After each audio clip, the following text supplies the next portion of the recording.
Guys, Taurus Sense here. I just wanted to stop by very quickly to put out a quick video. This past week, recently, I was tagged in a post by a Facebook friend that she shared from another page. And the post came from the page of Ro L. Cutno. Shout out to Ro.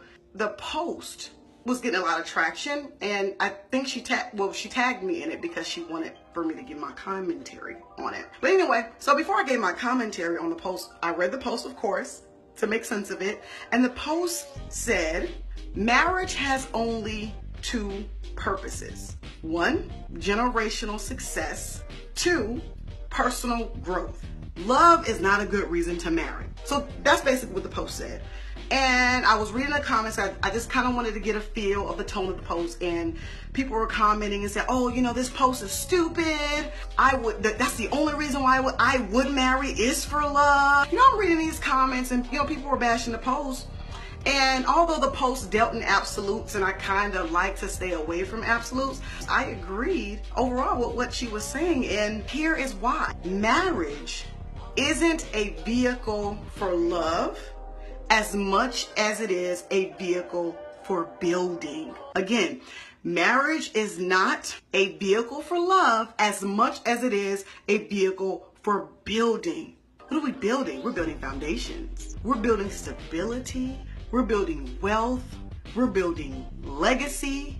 We're building intimacy. We're building the community. We're building each other. That is what marriage is, you know, is the vehicle for. It's a primary vehicle for that. So check this out. When people usually talk about marrying for love, what they're talking about usually is how they feel about that person. How that person makes them feel.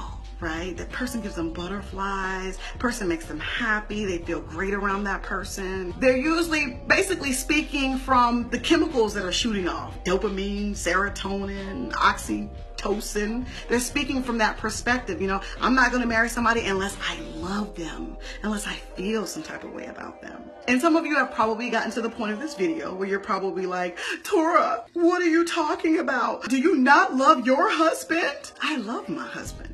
I love my husband, but I did not marry him because I loved him. I loved being around him. I love how he made me laugh. I loved how he made me feel. I love how he complimented me. But when I was thinking about marrying him, when I was like, all right, he's, you know, I think I would marry him, I wasn't thinking about us holding hands in the park. I wasn't thinking about some night coming on a horse and this romantic scenery, all this kissy stuff, just all the fun smiles and times we're gonna have to get. I didn't think about that. What I was evaluating him on is his ability to build. Yes, he can make me laugh, but can he cultivate resources? Yes, he makes me feel great, but what that intelligence do? What that intelligence do? Yes, I love how he compliments me, but what about his resilience? When the going gets tough, what about lifelong learning? Okay, he has charisma, but what about his circle of influence? Who is he connected to? What type of network would I have access to if I married him? What type of access would my children have? People like to think that legacy is only wealth and money, but it's also a network, because a lot of times it's not about what you know, it's who you know. What type of network would I be connected with? Yes, we hold hands, we do all the lovey-dovey stuff. We like to be close to one another. We like to be around one another, but there are times when we don't like each other. But at the end of the day, even when we can't stand each other, we're building. We're masterminding. We're coming up with plans, even when we don't like each other.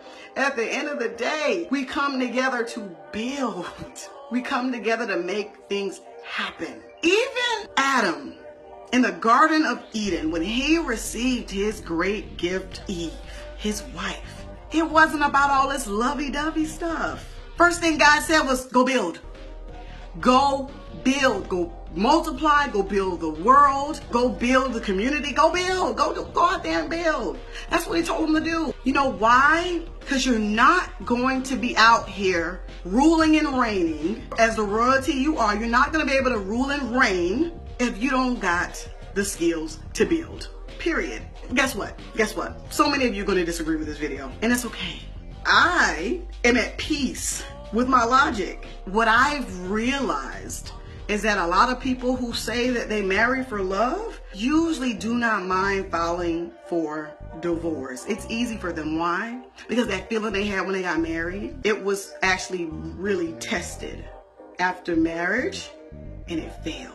Failed in the test of adversity, because love is action. And we show our love past the feelings. We show our love by doing what we're supposed to do, our calling to build as the people of the Most High. We got to stop looking for the media and the movies. America has shaped a culture that pushes romance over building, that pushes romance and feelings and happiness. Oh, if I'm not happy, nah, it's not about your happiness. What are you doing to make this world a better place? Who are you teaming up with to make this world a better place? Are you teaming up with somebody who can't do nothing for you or for anybody else? So again, just ponder what I'm saying. Just ponder. I'm not saying not love the person that you're marrying. That's not what I'm saying at all. I'm saying do not marry on the basis that you love that person. Alrighty, I'm out of here. If you like what I was talking about today and you would like more of these messages plus exclusive content that I only provide to kingdom building minded women, I would go to lessonsforladies.com. Again, it's lessons, the number 4, ladies.com, and join my tribe of amazing women.